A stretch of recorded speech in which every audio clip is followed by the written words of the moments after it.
बिस्मिल्लाहिर्रहमानिर्रहीम। अस्सलाम वालेकुम नाज़रीन, आप यूट्यूब चैनल देख रहे हैं। मैं इमरान खान हूँ। सारी तफसीलात मैंने इकट्ठी की हैं कि DGASPR ने क्या बात की और किसके सवाल का क्या जवाब दिया। और ये एक बड़ी बारीक वारदात है जो अब शुरू हो गई है, लेकिन चीज़ें मैं आपके सामने सारी अभी रख देता हूँ। दो चीज़ें उससे पहले मैं आपको दो तीन चीज़ें आपको बताना चाहूँगा। एक तो मैं आपको सुनवाता हूँ इमरान खान साहब का एक स्टेटमेंट जो उन्होंने माजी में दिया था। जो इमरान खान साहब ने कहा था ना, वो एग्जैक्टली वैसे ही इस वक्त पाकिस्तान में हो रहा है। इमरान खान साहब ने 15 मई 2022 को ये बात कही थी। तो जो इमरान खान ने कहा था जरा आप सुने।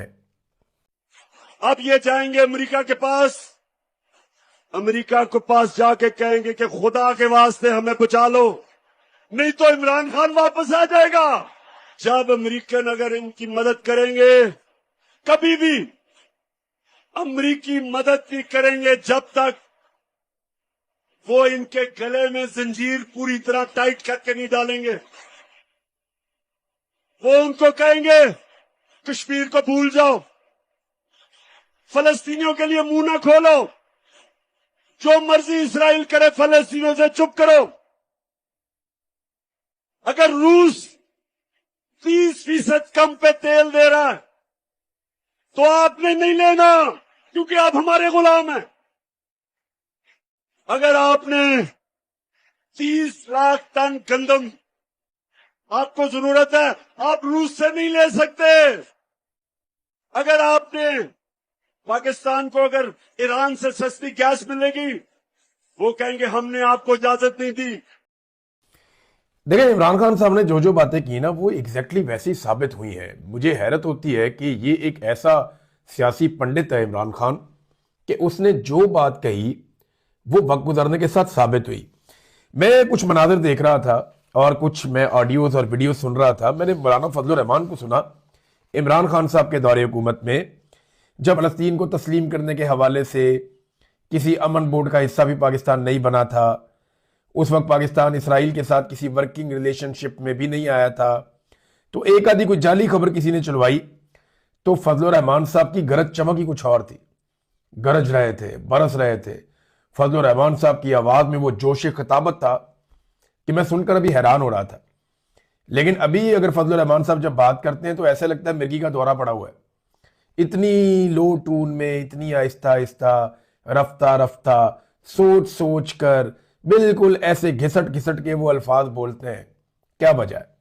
इमरान खान के दौर में तो ये शख्स बहुत गुस्से में रहता था, बहुत जज्बात में रहता था, जज्बात भड़कते रहते थे कि ये कर दिया जी इसराइल के लिए, वो कर दिया जी, और यहूदी एजेंट का ये कार्ड लेके फिरते थे हर जगह।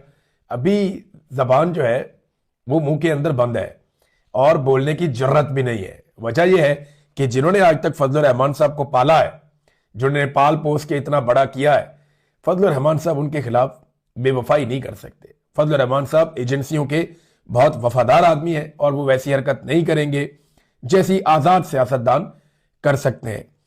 नाज़रीन, ये कुछ मनाजिर हैं जो मैंने देखे, इस वक्त भी मेरे सामने चल रहे हैं। मैंने देखते हुए मुझे तकलीफ हुई।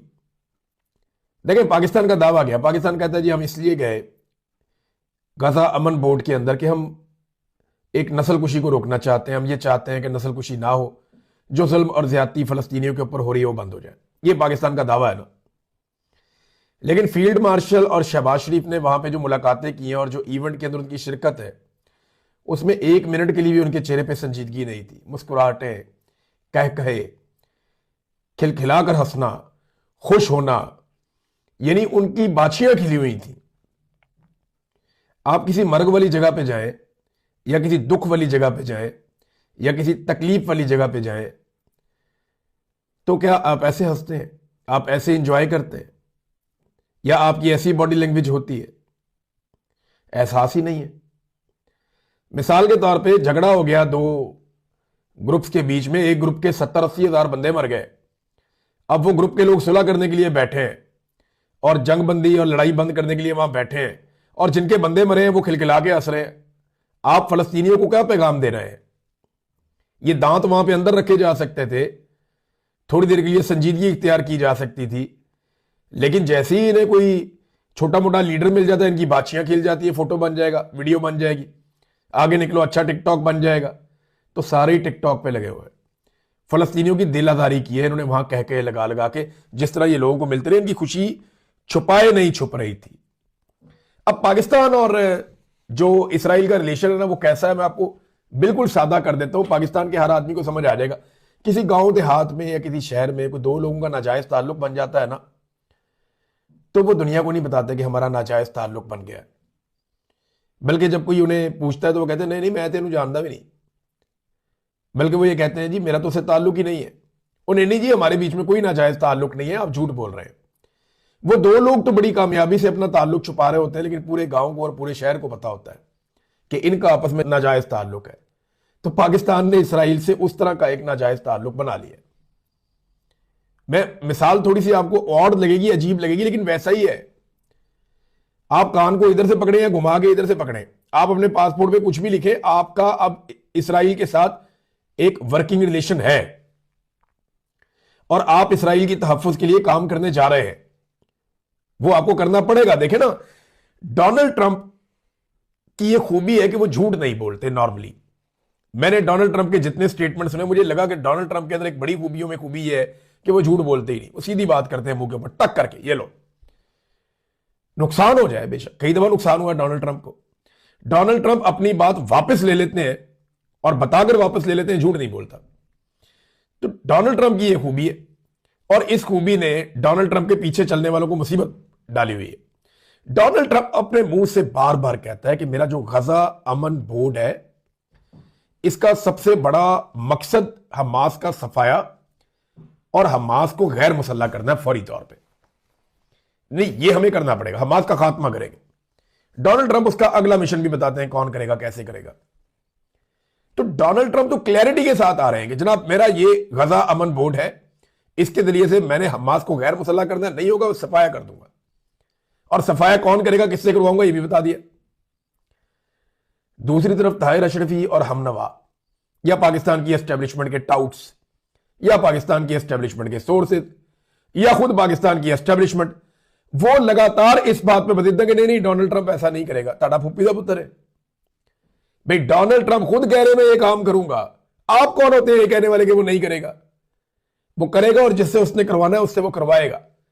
और जिन जिन लोगों ने वादे किए हुए हैं, जिन जिन लोगों ने अर्जियां डाली हुई हैं, उन्हें वो वादे पूरे करने पड़ेंगे। वादे नहीं पूरे करेंगे इमरान खान मारेगा, क्योंकि साथ ही अमेरिका कहेगा इंसानी हकूक की पामालियां हो रही है पाकिस्तान में, पाकिस्तान के अंदर इंसानी हकूक की पामालियां बंद करें। साथ ही अमेरिका को याद आ जाएगा जनाब 2024 के इलेक्शन में धांधली हुई थी, फिर आपको री इलेक्शन में जाना पड़ेगा, इमरान खान आएगा वो फैंटी लगाएगा। दूसरी सूरत यह है कि डोनाल्ड ट्रंप की बातें माने, नहीं मानेंगे तो फिर अमेरिका और इमरान खान रल के फैंटी लगाएंगे। इनकी ना हर तरफ से ये फंस गए, बहुत बुरी तरह फंस गए, इनकी बचत नहीं है। इमरान खान को जेल में रखना है तो डोनाल्ड ट्रंप को राजी रखना है, ये इन्हें करना पड़ेगा। इमरान खान साहब का स्टेटमेंट मैंने आपको सुनाया, देखें कैसा आदमी है, इसने आज तक जो भी कहा वो बातें ज्यादातर दुरुस्त साबित हुई और एग्जैक्टली ऐसा लग रहा था कि इमरान खान साहब फ्यूचर में देखकर ये वाली बात कर रहे हैं। अब आ जाए जरा डीजीआईएसपीआर साहब जो है, उनकी जो मुलाकात हुई सहाफियों के साथ, उसमें एक बड़ा इंपॉर्टेंट क्वेश्चन मैं हबीब अकरम साहब के सवाल से आगाज करूंगा।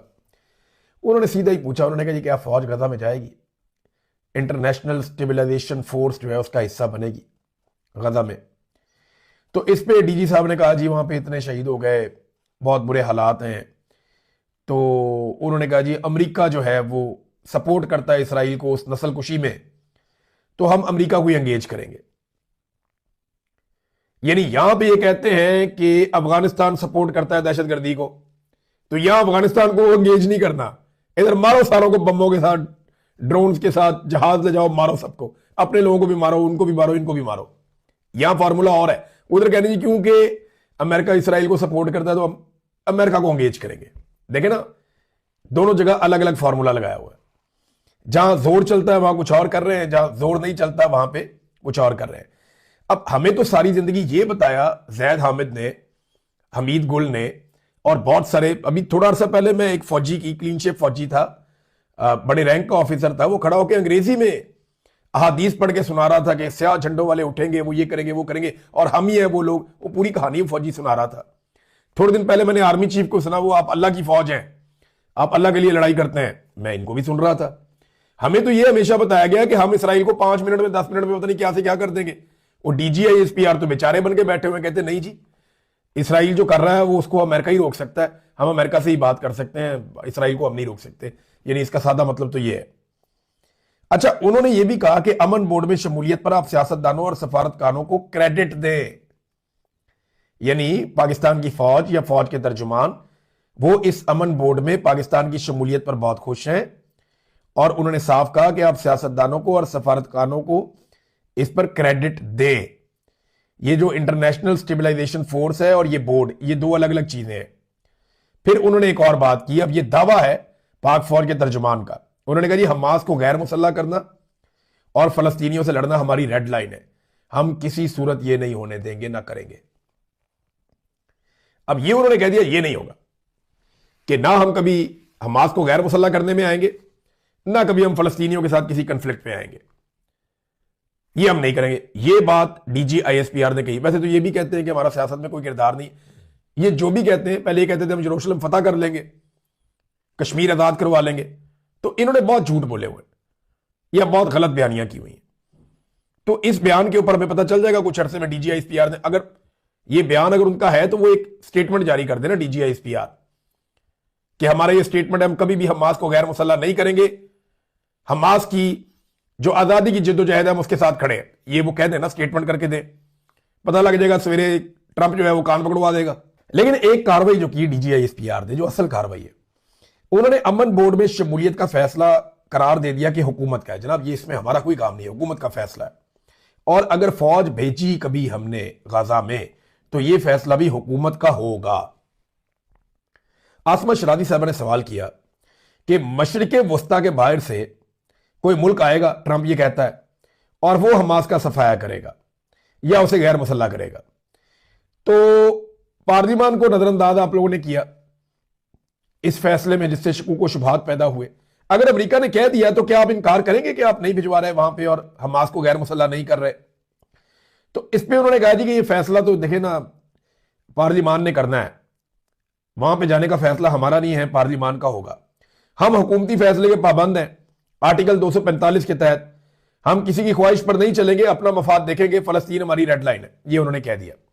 अब एक तरफ वो ये कहते हैं कि अमेरिका क्योंकि बहुत ताकतवर है, इसराइल बहुत ताकतवर है, हम उनसे लड़ नहीं सकते, लिहाजा हमने ये फैसला किया कि हम उनके साथ बैठ के मसला हल करने की कोशिश करेंगे। अब ट्रंप कहता है जी आपने आकर मारना है इसको, हमास को, ये कहते हैं जी हमास हमारी रेड लाइन है, उसको कोई हाथ भी ना लगाए। अब इसके बीच में बीच का रास्ता क्या होगा? इसका तो बीच का रास्ता है ही कोई नहीं।